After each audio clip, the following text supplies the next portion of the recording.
अलमा वाले दे रोमन दा आगाज थिया न्या वतन ते अलमा वाले दे रोवण दा आगाज थिया न्या वतन ते अलमा वाले दे रोवण दा आगाज थिया न्या वतन ते वाले दे रोमन दा आगाज थिया न्या वतन ते अलमा वाले दे रोमन दा आगाज थिया न्या वतन ते अलमा वाले दे रोमन दा आगाज थिया न्या वतन ते रोमा मले उमाल मसाहिब दा तैयार किता न्या वतन ते अलमा वाले दे रोवण दा आगाज थिया न्या वतन ते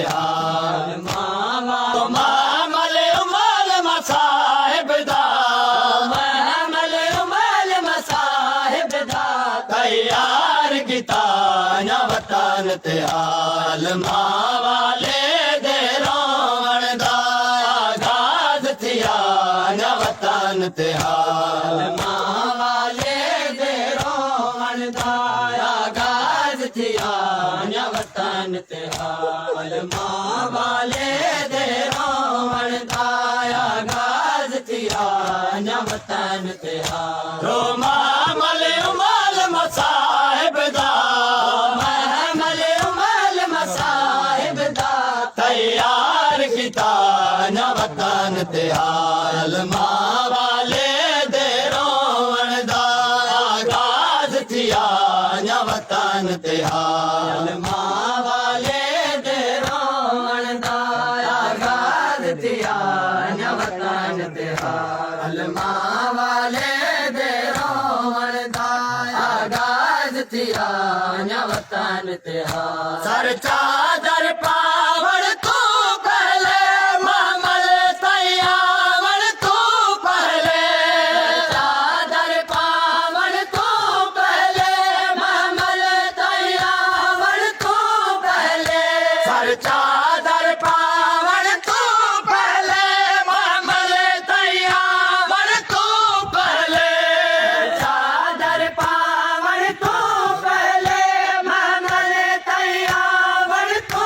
पहले सर चादर पावण तू पहले मामल तैयावण तू पहले चादर पावन तू पहले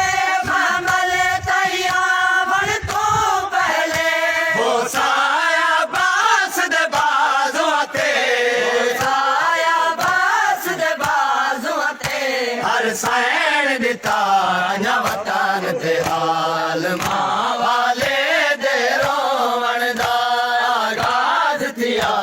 न्या वतन ते अलमा वाले दे रोमन दा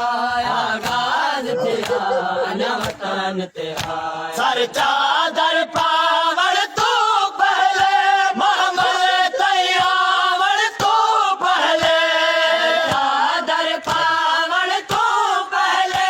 महमल तैयावन तू पहले सर चादर पावण तू पहले मामल तैयावण तू पहले चादर पावन तू पहले महमल तैयावन तू पहले वो साया बास दे बाजुआ ते साया बास दे बाजुआ ते हर सैन दिता न्या वतन ते अलमा वाले दे रोवण दा आगाज थिया न्या वतन ते अलमा वाले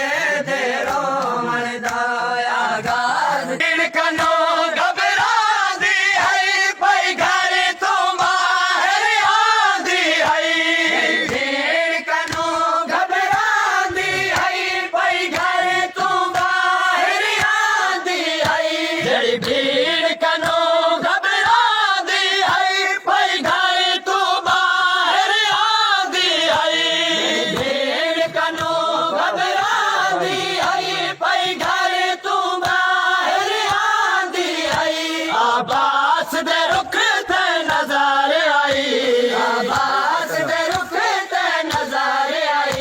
कई बार खजाना वतन ते हाल मां वाले दे रोवण दा आगाज थिया न वतन ते हाल मां वाले दे रोवण दा आगाज थिया न वतन ते हाल मां वाले दे रोवण दा आगाज थिया न वतन ते हाल मां वाले दे रोवण दा आगाज थिया न वतन ते हाल हैरत है ऐन अली होवे महमल को देख करो पावे हैरत है ऐन अली होवे महमल को देख के रो पावे हैरत है ऐन अली होवे महमल को देख करो पावे हैरत है ऐन अली होवे महमल को देख के रो पावे जिथे सैन दे कदम तो पड़दा सैन दे कदम तो पड़दा नाल आना वतन ते हाल मां वाले दे रोवण दा आगाज थिया न वतन ते हाल मां वाले दे रोवण दा आगाज थिया न वतन ते हाल मां वाले दे रोवण दा आगाज थिया न वतन ते हाल हैरत है ऐन अली होवे महमल को देख करो पावे हैरत है ऐन अली होवे महमल को देख के रो पावे जिथे सैन दे कदम तो पड़दा सैन दे कदम तो पड़दा नाल आना वतन ते हाल मां वाले दे रोवण दा आगाज थिया न वतन ते हाल मां वाले दे रोवण दा आगाज थिया न वतन ते हाल मां वाले दे रोवण दा आगाज थिया न वतन ते हाल मेरे जी दे माल मसाहिब दा पिया कदम जो बाहर आदा है दे माल मसाहिब दा पिया कदम जो बाहर आदा है मेरे जी दे माल मसाहिब दा पिया कदम जो बाहर आदा है दे माल मसाहिब दा पिया कदम जो बाहर आदा है गाजी शाबीर तू लुक लुक के शागिर को लुक लुक के आगे हाय पर्दा न वतन ते हाल मां वाले दे रोवण दा आगाज थिया न वतन ते हाल मां वाले दे रोवण दा आगाज थिया न वतन ते हाल मां वाले दे रोवण दा आगाज थिया न वतन ते हाल गौहर खार मान गया पर वतन छुड़े दन भेड़ फिरा हरे खायर मान गया पर वतन छुड़े दल भेड़ बिरा गौहर खार मान गया पर वतन छुड़े दन भेड़ फिरा हरे खायर मान गया पर वतन छुड़े दल भेड़ बिरा नबवी रोज़े विच भी गाज़ी रोज़े विच भी गाज़ी बेचैन रिहा न वतन ते हाल मां